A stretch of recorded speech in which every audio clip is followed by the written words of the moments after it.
patuloy po ang inyong pamahalaan. Patuloy po kami na naghahanap ng mga bagong, ng kahit anong magawa upang tumulong sa inyo na maabot natin ang aking pangarap na wala nang gutom sa Pilipinas. Kami po ay nandito, naghahanap kami ng lahat ng paraan upang tumulong. Asahan po ninyo na inyong pamahalaan ay nandito, nakikinig po sa inyo. Nakikinig po sa pangangailangan ninyo at gagawin ng lahat upang mabigay sa inyo ang tulong na kinakailangan ninyo.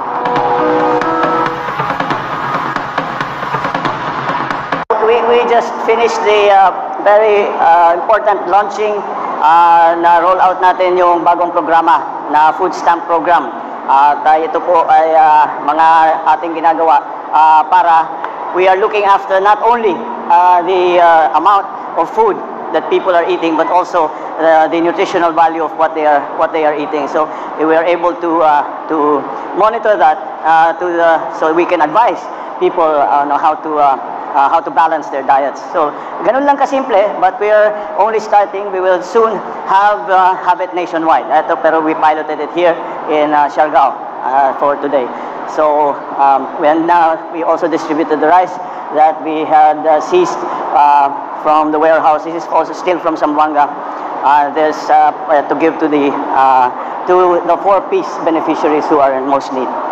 So I think yes, we'll open the floor. Thank you, Mr. President. Alan Francisco, PTV4. Hi ma'am. Hi sir, magandang hapon. Sir, I have 2 questions. Number 1, since na-launch itong walang gutom food stamp, ilang buwan after nun sir, so far, kamusta ang assessment ninyo? And my next question would be, kapag sakali man pong maubos na yung mga na-confiscate na bigas, paano po masusustain ng gobyerno yung pamahagi po ng bigas sa ating mga kababayan? Thank you, sir. Well, okay. The first part.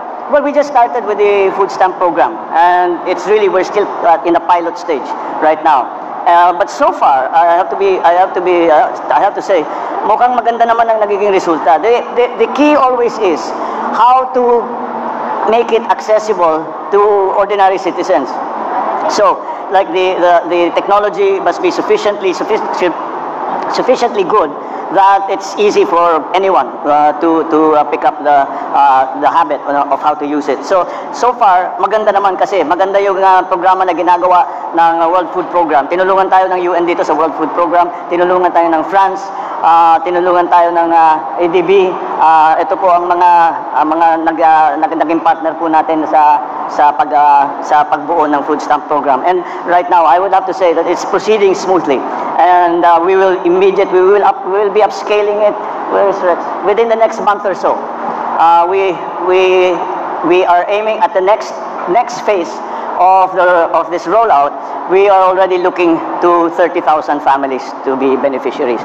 On the second, well, we will just have to if we are able to stop all the smuggling and all the hoarding, then there will be no need for us to give it away, because prices will be stabilized and prices will stay stabilized. Hindi following the season too much.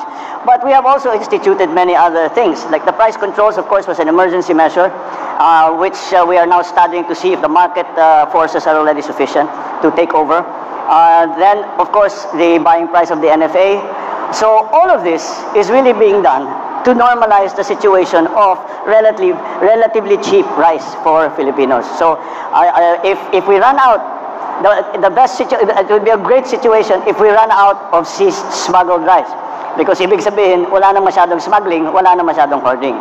Makokontrol ang presyo. So that is the best way to maintain it. That is the long-term aspiration for all of this that we are doing. Thank you, sir. Thank you. Thank you, sir. Rainiel Tawid, TV5.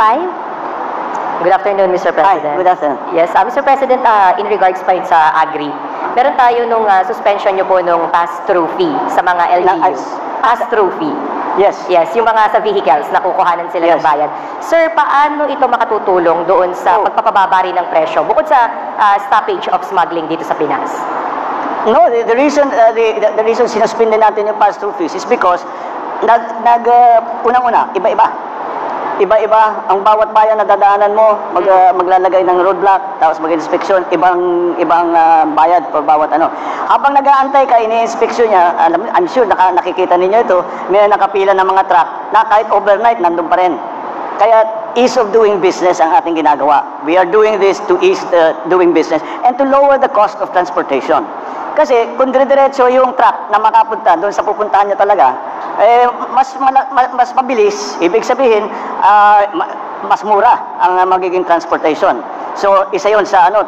Tapos, dahil hindi na tinitigil sa bawat boundary, mas mabilis ang pagdaan. So, it's really about the ease of doing business and to simplify, again, the procedures that are required for a transporter to bring the produce, especially from the farm, to the market.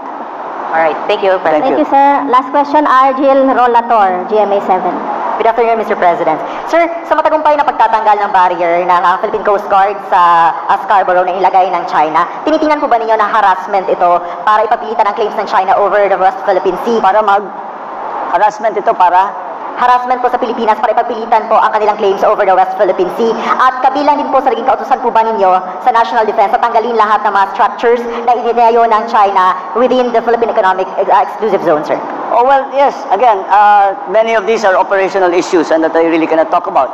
But in terms of taking down the barrier, I don't see what else we could do. Dahil talaga yung mga fishermen, nung pinutol yung tali, yung nakapasok na fisherman, nung araw na yon, nakahuli sila ng 164 tons na isda. So, sa isang araw pa lang yun. Yun ang nawawala sa ating mga fisherman. Kaya hindi naman maaari na lalagyan ng barrier na gano'n. At maliwanag naman na nasa loob ng Pilipinas yan. Kaya, sige, basta't hindi tayo naghahanap ng gulo. Basta't gagawin natin, patuloy natin, ipapagtanggol ang Pilipinas, ang maritime territory ng Pilipinas, ang karapatan ng mga fisherman natin na mangisda doon sa mga areas kung saan sila nangingisda daan-daang taon na. Kaya hindi ko maintindihan ba't nagbago na ganito. Kaya basta't kagaya ng sabi ko, hindi umiiwas nga tayo sa gulo, umiiwas tayo sa mga maiinit na salita, ngunit matibay ang ating pagdepensa sa teritoryo ng Pilipinas. Thank you, sir. Thank you, sir. Thank you, Mr. President.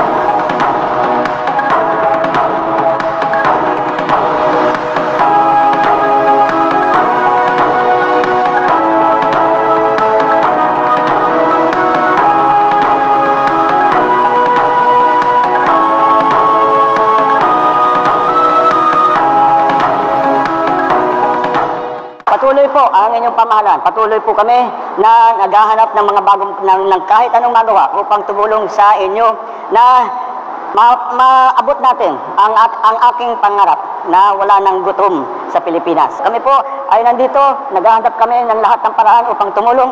Asahan po ninyo na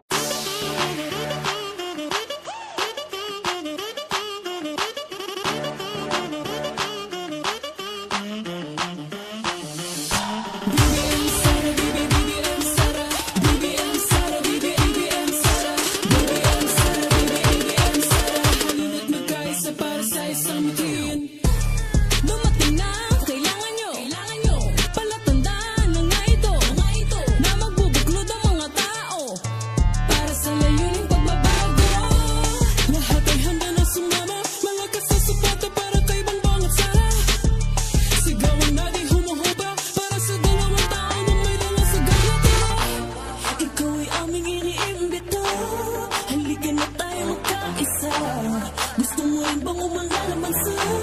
Tara na wag na magpabagay pa.